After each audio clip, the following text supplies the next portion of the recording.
del Grupo Parlamentario de Morena tiene la palabra por 2.5 minutos.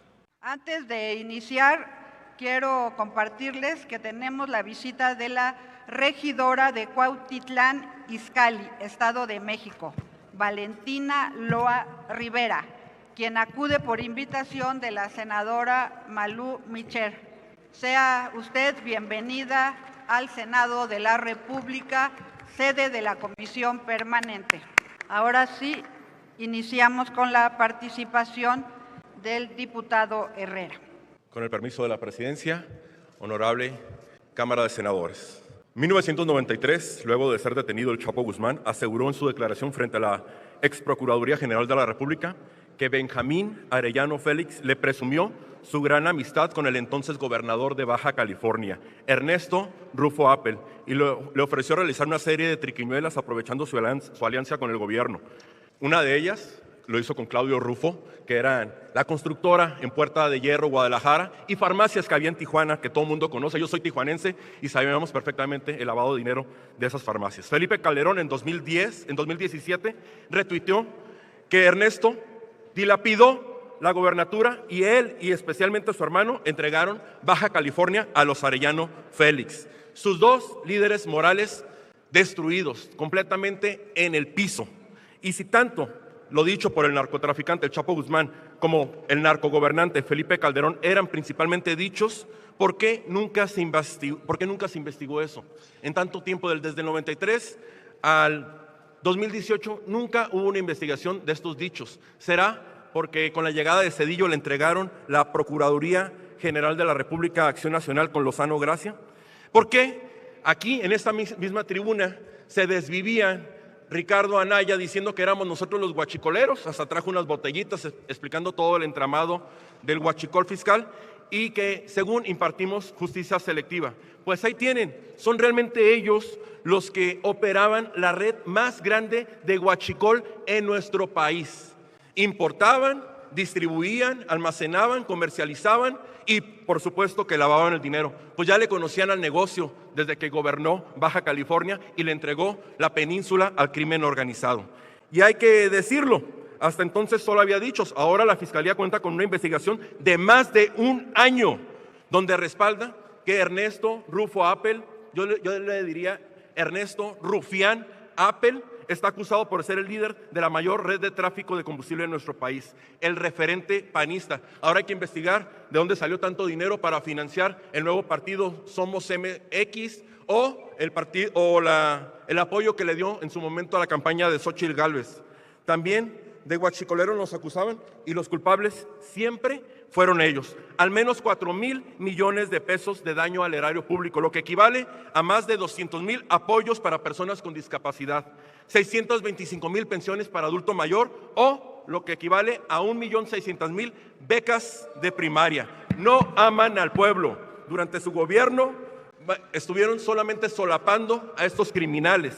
Van a querer marearnos con el cuento de que impartimos justicia selectiva cuando ustedes no hicieron otra cosa más que proteger a Rufo Appel del 93 al 2007. Pero en la 4T buscaremos seguir combatiendo a las redes criminales sin distinción de colores. La justicia debe llegar para todos, porque la justicia a veces tarda, pero siempre llega. Muchísimas gracias. A continuación tiene el uso de la palabra la diputada María Magdalena Rosales Cruz por 2.5 minutos. Con su venia, Presidenta, la imposición de medidas cautelares de prisión preventiva contra el exgobernador, exsenador, exalcalde, excomisionado para asuntos de la frontera norte de 2000 a 2003, nombrado por Vicente Fox, Ernesto Rufo Appel, vinculado de manera directa como líder de la red de operación de tráfico de hidrocarburos a través de vías férreas más grandes de la historia de México, al que se le atribuye un daño acumulado al erario por más de 4,000 millones de pesos, equivale al presupuesto anual de municipios grandes como Nuevo Laredo para el ejercicio 2026, al programa federal Salud Casa por Casa o planes de justicia regional. Esta cifra monumental representa un saqueo déspota que equivale a proporciones del presupuesto de egresos federales, recursos que debieron destinarse a la salud, a la educación, al desarrollo social y a los mexicanos en general. Ante la gravedad de los delitos imputados, delincuencia organizada y contrabando de hidrocarburos, figuras emblemáticas y expresidentes de la República emanados del Partido Acción Nacional, como Vicente Fox Quesada y Felipe Calderón Hinojosa, han salido públicamente a desmentir los resultados de un año de investigación y seguimiento del caso por la Fiscalía General de la República y más de 96 elementos de pruebas ministeriales. Esta reacción corporativa de la cúpula panista rememora de manera exactamente la defensa cerrada y la complicidad discursiva que en su momento tejieron en torno a Genaro García Luna, quien el día de hoy ha sido juzgado y sentenciado en los Estados Unidos por vinculación con el narcotráfico. Presenciamos entonces, como se repite, un guión sistemático donde la lealtad partidista se antepone a la legalidad y a la justicia y reafirman categóricamente que el corrupto no actúa solo, crea ecosistemas donde la lealtad se paga con complicidad y el silencio con impunidad.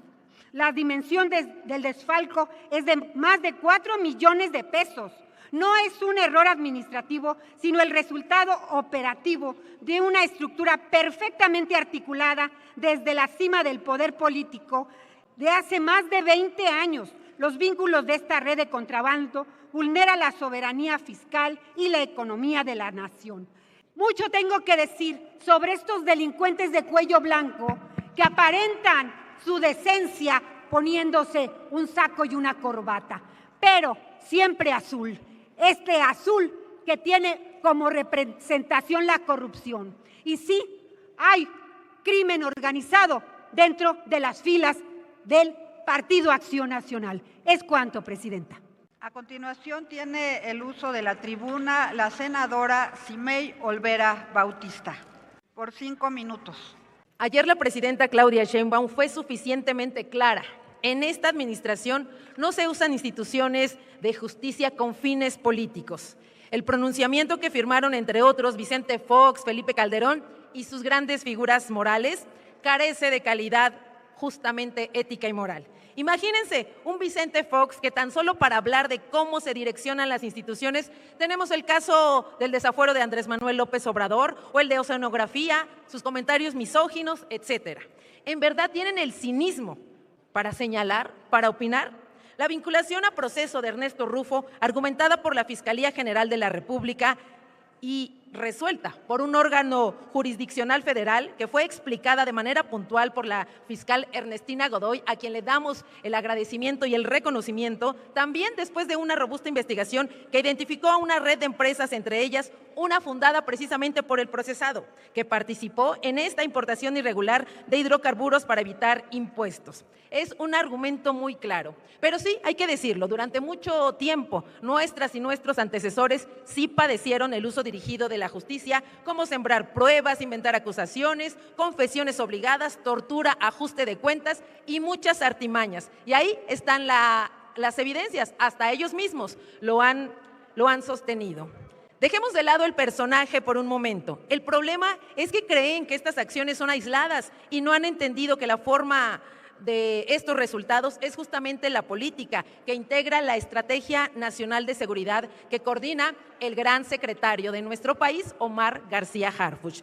Esa estrategia la aprobamos, por si no recuerdan, en este Senado y hoy ha logrado, por ejemplo, la disminución a nivel nacional de homicidios, la desarticulación de células criminales en zonas prioritarias como Culiacán y la confiscación de más de 156 toneladas de mercancía ilegal, drogas y armamento en el aeropuerto de esta ciudad.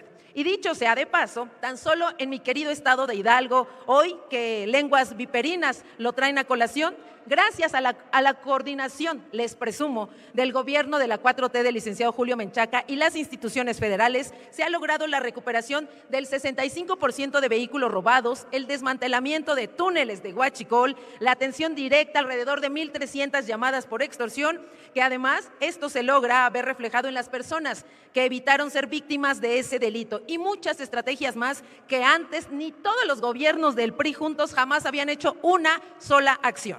Estos resultados se han explicado de forma frecuente y directa en la conferencia matutina y qué bueno que el pueblo ve estas mañaneras. Les invitamos a la oposición que también las vea para que ahí, junto con el Gabinete de Seguridad, sepan que no es un ataque político, ni siquiera es personal, no es un hecho aislado, ni una persecución, es lo que es. El daño es medible y comprobable. La ruta de esta investigación tomó tiempo y labor de inteligencia para lograr encontrar los elementos probatorios y datos reales, no inventos mediáticos. No se trata de pararse aquí de manera prepotente para dar órdenes a las autoridades ministeriales y judiciales. Háganme ustedes el favor. Este país ya no está queriendo este tipo de política. Estas personas caciques y pequeños dictadores tuvieron su momento, pero ya se están extinguiendo. Más de 80 años en el poder, entiendan que en México ya no quiere saber estas malas prácticas. Estamos enfrentando un fenómeno delictivo que durante muchos años no se contrarrestó por el prianismo y hoy, naturalmente, tenemos un enorme reto para disminuir esos índices delictivos. Se está avanzando. Por eso la importancia de tratarse aquí también como agenda política, pero dentro de nuestras facultades y como se debe, en un debate de altura, en un debate político. La oposición podrá intentar, como es su costumbre, desviar la conversación, victimizar a sus personajes o fabricar estos discursos de persecución junto con algunos medios chayoteros, por cierto. Pero que quede claro, desde esta tribuna les decimos, no estamos hablando de venganza, estamos hablando de justicia. No estamos hablando de persecución política, estamos hablando de rendición de cuentas. Y no estamos hablando del dinero de un gobierno, estamos hablando del dinero de todas y todos los mexicanos. Por eso vamos, por supuesto, a defender la justicia en la 4T. Es cuanto, Presidenta. Muchas gracias. A continuación tiene el uso de la palabra el senador Néstor Camarillo Medina. Iniciamos con las intervenciones de la primera ronda y tiene la palabra por 7.5 minutos. Gracias, senadora Cimeyo.